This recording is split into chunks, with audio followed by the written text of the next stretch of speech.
Okay, so we're back and ready to, really dig deep into some more of these ideas about like rebranding your life, leveling up, all that good stuff. Yeah, those are really hot topics these They days. are, yeah, and we touched on them a bit. I think it was last time when we were looking at that English Leap podcast episode. Right, right. The one about mindset and confidence. Yes, exactly. Mindset and confidence. Yeah. And today we're gonna kind of keep going down that path. Yeah, we've got that YouTube transcript from Speak English with Class to really Yeah. dive into. Right, exactly. And I think our goal today should be to like really pull out those core principles that can actually like help people. Yeah. Yeah. Those nuggets of wisdom that can really make a difference. Exactly, yeah. Impactful stuff, not just, nice sounding fluff. Right, exactly. Actionable steps people can actually take. Absolutely, Yeah. absolutely. So with that in mind, maybe we can jump right in to the first big idea that really jumped out at me from both of these podcasts. Sounds good. What did you have in mind?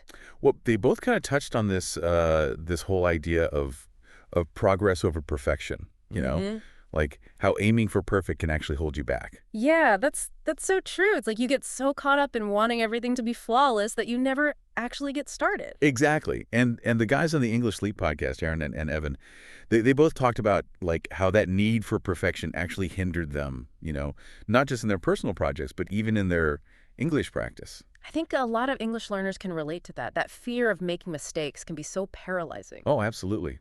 I mean, Evan even gave this specific example about wanting to start a blog to improve his writing, but he kept putting it off for months. Oh, wow. Months.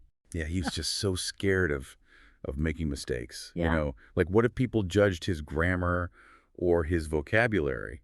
And that fear just completely stopped him from even beginning. It's like he was waiting for every single traffic light on his route to turn green before even leaving the house. Yeah, perfect analogy. And the thing is, every single mistake, every single rough draft, every imperfect attempt, that's all progress, right? It is. It really is. Because you learn from those mistakes, you refine your skills, you get better. Exactly. And for those of you listening, especially if you're learning English, this is so important. Don't wait until you feel perfectly fluent to start speaking. Speak now, even if it's messy, even if you make mistakes. Yeah, get those reps in. Celebrate the small wins. Like if you have a short conversation with someone in English or if you understand a phrase in a podcast, that's progress. Totally. Every little bit counts. The goal is to get better, not to be perfect overnight, because that's just, not realistic. Right. It's an illusion, this idea of instant perfection. It really is. Yeah. And it can be, kind of demotivating if you let it. Absolutely. And speaking of things that can be demotivating, you know what else they talked about? What's that? Distractions. Oh, yeah. That whole idea of presence over distraction, Hmm. being fully present, like, being mindful. Oh, that's so relevant, especially these days. I mean, with our phones always buzzing and notifications popping up. It's like we're constantly bombarded with information and stimulation. Yeah, it's like we could be physically somewhere, but mentally we're a million miles away. Totally. And Aaron and Evan, they admitted to, like, even being in conversations where their minds were totally somewhere else. Oh, yeah, me too. Mhm. Like sometimes I'll be, talking to someone and my mind is already thinking about what I'm going to cook for dinner or Yeah. like what I have to do later. Right. Or you're, like, scrolling through social media while pretending to listen. Guilty as charged. But the thing is, when we're doing that, we're not really absorbing anything, right? Yeah. It's like trying to water 10 plants with like a tiny little cup of water. Yeah, each plant only gets a few drops. It's not enough to really make a difference. Exactly. But if you take that same small cup of water and just focus on one plant, you can actually like really nourish it. It's about concentrating your attention. Because when you're truly present, you learn more effectively, you connect more deeply, you remember things better. Totally. And this applies to like anything really, but especially to learning English. Focus practice is always going to be more effective than, trying to do a million things at once. Absolutely. So if you're trying to memorize vocabulary while you're also, like, scrolling through Instagram, good luck with that. Yeah, not going to happen. But even just like 15 minutes of uninterrupted time where you're fully focused on your English studies, that can make a huge difference. So for those of you listening, try this. Set a timer for 15 minutes. Put your phone on silent. Close all those distracting tabs on your computer. and just dedicate that time to your English It's practice. like a mini meditation for your English learning. Exactly. And you might be surprised by how much more you learn and how much more you enjoy the process when you're fully present. And here's the beautiful thing about being present. You start noticing those small wins, those little bits of progress you're making, which, brings us to the next big idea from the English Leap podcast, Which is, gratitude. oh yeah, that's a big one. It really is because they talked about like how they used to get so stuck, focusing on what they lacked, what they didn't have. It's so easy to fall into that trap. It is. But then they started doing this really simple thing. Every day, they would write down 3 things they were grateful for. Simple things Like, I don't know, finishing a task, learning a new English phrase, having coffee with a friend. Just Okay. little things, like those little things can really add up. They can.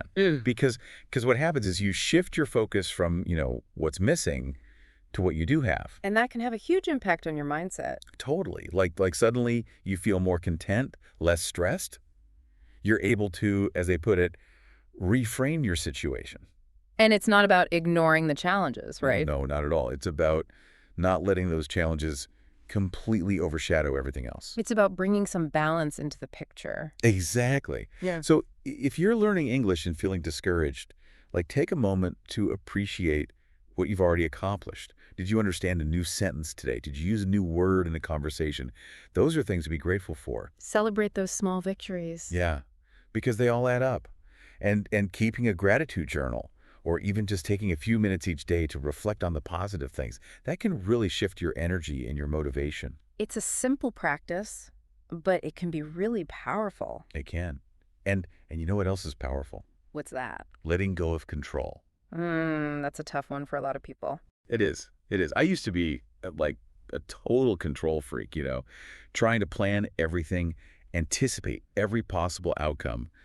But like life rarely goes according to plan, right? Right. And all that worrying and stressing just takes so much energy. It does. And it's like completely pointless because so much of what happens is just beyond our control. Exactly. Aaron Evan talked about getting stressed out about an English test, worrying about what questions might be on it, how other people would do, things they had absolutely no control over. Yeah, it's like, why waste energy on that stuff? Right. It's much more effective to focus on what you can control. Like in the case of an English test, you can control how much you study, how prepared you are, and your attitude going into the test. Exactly. They had this great metaphor for letting go of control. Yeah. They said it's like carrying around a heavy backpack full of stuff you don't need. And finally, you decide to just take off that backpack. And suddenly you feel lighter, you can breathe more easily. It's such a liberating feeling. It is. And for English learners, I think this is especially important because there's so much you can't control, right? You can't control how fast other people learn or whether someone's going to correct your grammar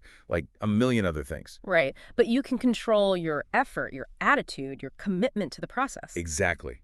And when you let go of that need to control everything, you free up so much energy to actually focus on what matters. And you gain something else back, too. What's that? Time. Time.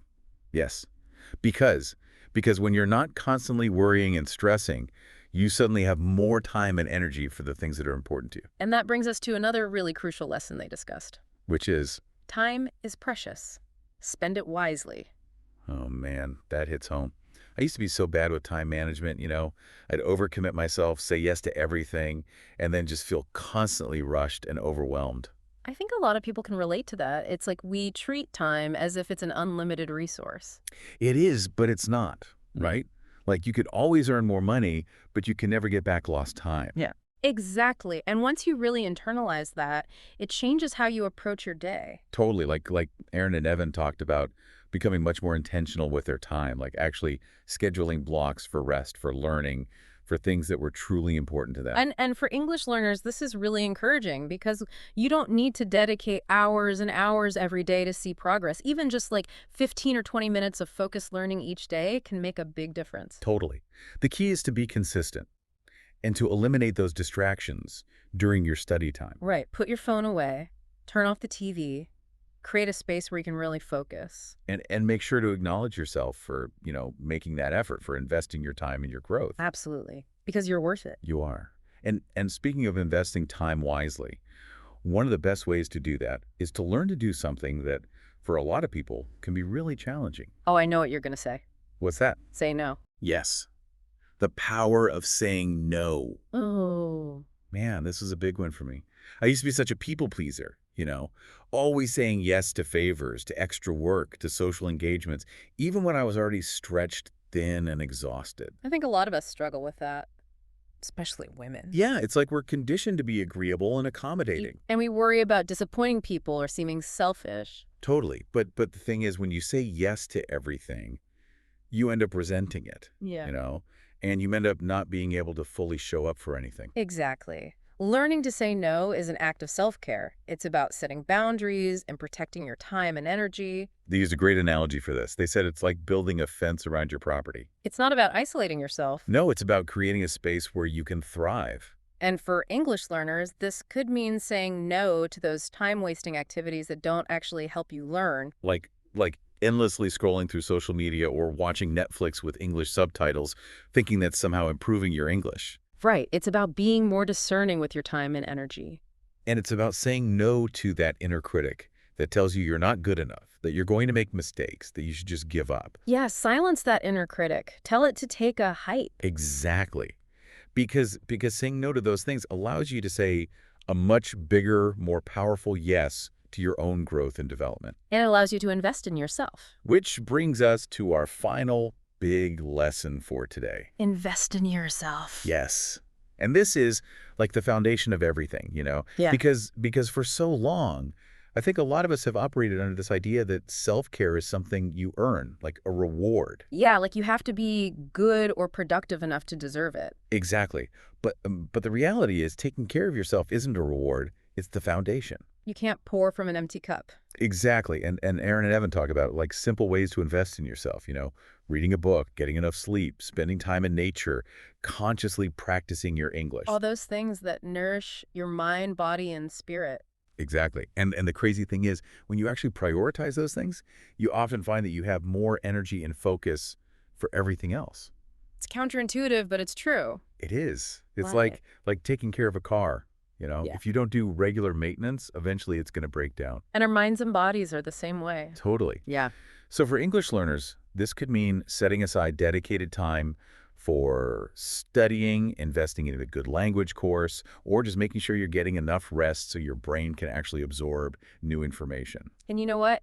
Listening to this deep dive is a form of investing in yourself. It is. It is. So kudos to all of you for being here, for taking the time to learn and grow. Absolutely. Wow, time really flies when you're having fun, huh? It does. This conversation has been so engaging. I know, I've completely lost track of time. Me too. Well, we're nearing the end of our deep dive for today, but don't worry. We've put together a handy PDF guide for you with all the key takeaways from today's episode. Yeah, you can find the link in the description below, and be sure to check out the vocabulary breakdown from the original YouTube video as well.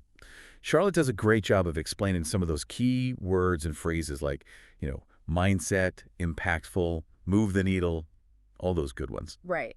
Because understanding the vocabulary is essential for really grasping the concepts. Absolutely. And just to reiterate that central message from the English Leap podcast, progress, not perfection, is the key. Keep moving forward. Keep learning. Keep growing. And be kind to yourself along the way. Yes, absolutely.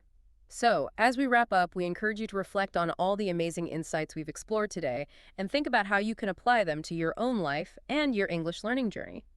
And here's a final thought for you to ponder. Which one of these lessons really resonates with you right now, and what's one small step you can take today to start putting it into action?